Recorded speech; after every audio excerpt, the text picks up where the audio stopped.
This is better than the stuff I used yesterday because it's brown, so it's actually going to be dirty. How are you doing that without licking your lips?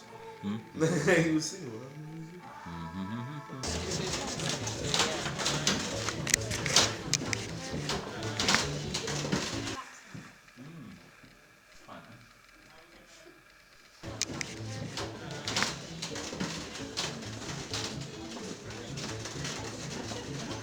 This is a time where I can really concentrate and think how George would be and how George moves and the way George talks, you know. I always get pre-show nerves, but it helps, brings on the adrenaline and stuff like that, so I find it a good thing.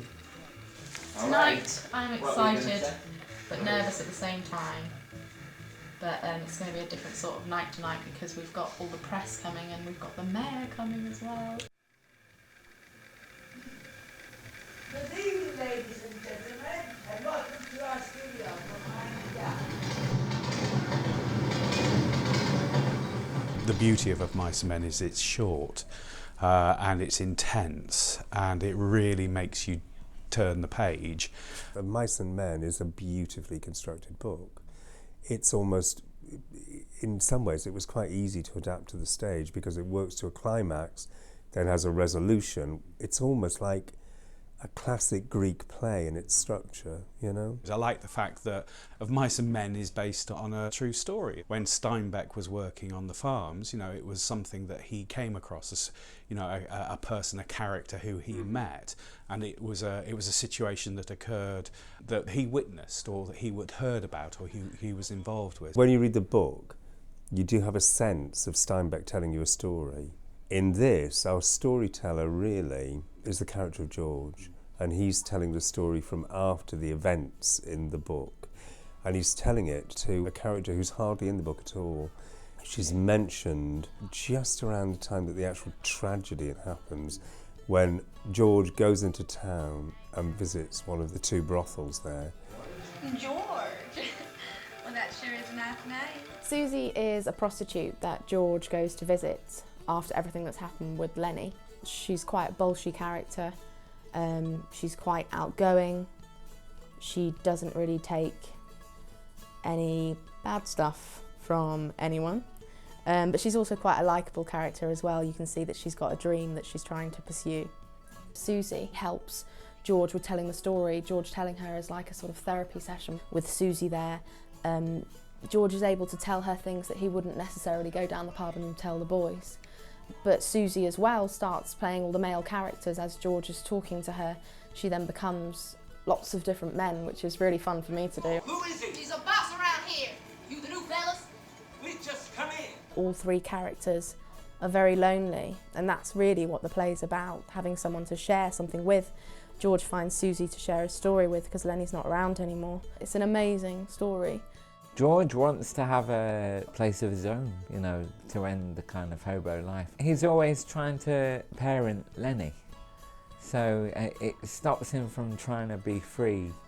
You know, he's got this guy he has to look after. It's one of those relationships where it's love-hate, really.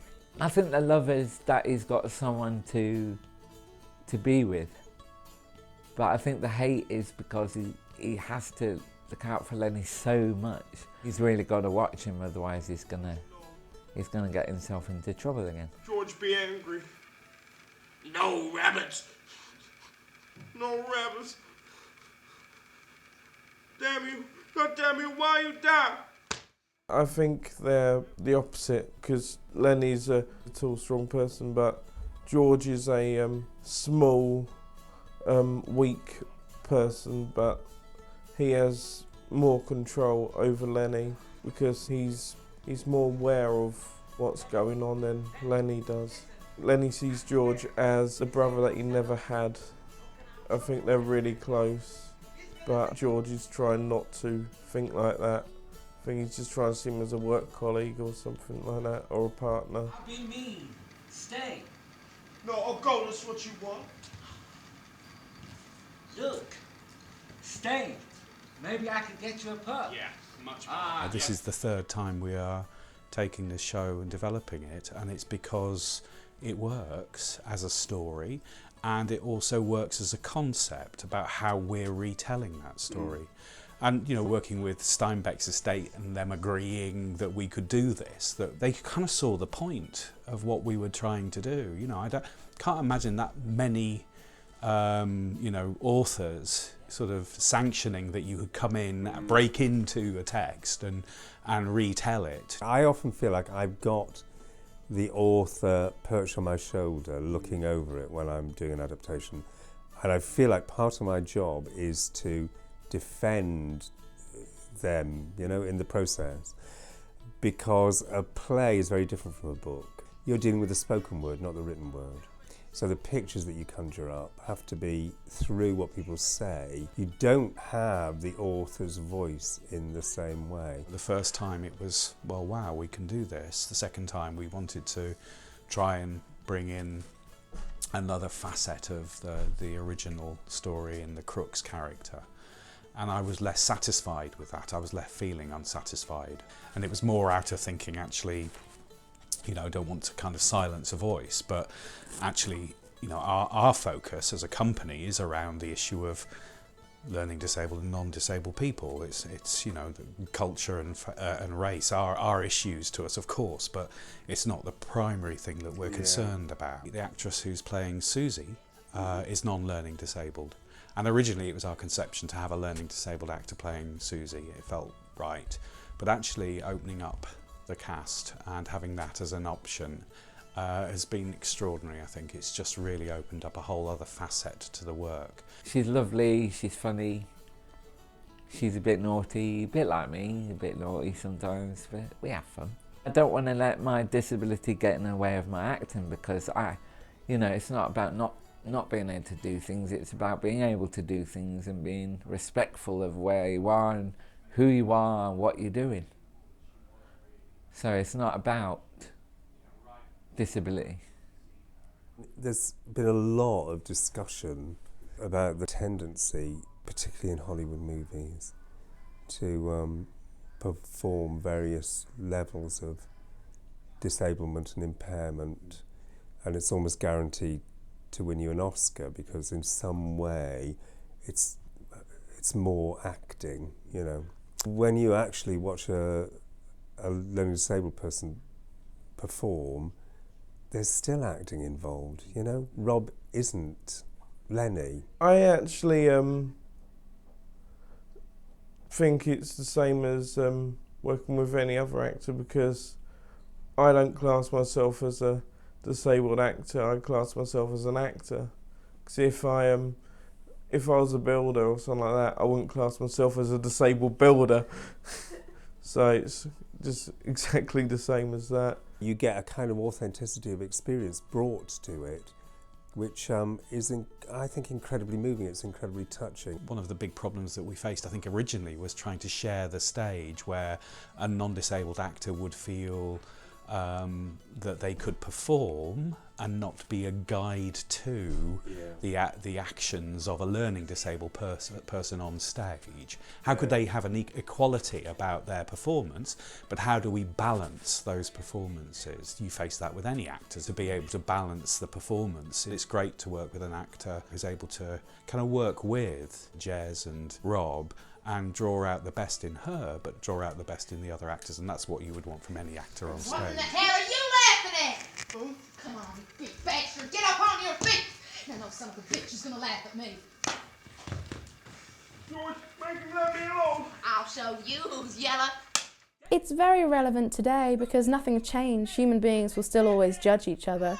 We'll always have problems. It's just sort of working with each other to sort them out, and I think that's what you learn from this, like the different dilemmas that the characters go through, what the best thing to do is. It's a great portrait of friendship, and a very particular friendship, but it has a universality about it. I don't know what happens to them in the end. It's just, I don't know, it's a tragedy. I don't want to tell the same story twice, but actually I don't think we are. I think we are telling a significantly different version. It's a poetic piece. I think it's a poem, you know, it has a wonderful shape to it. fly away, oh glory, I'll fly away. When I die, hallelujah, by and by, I'll fly away.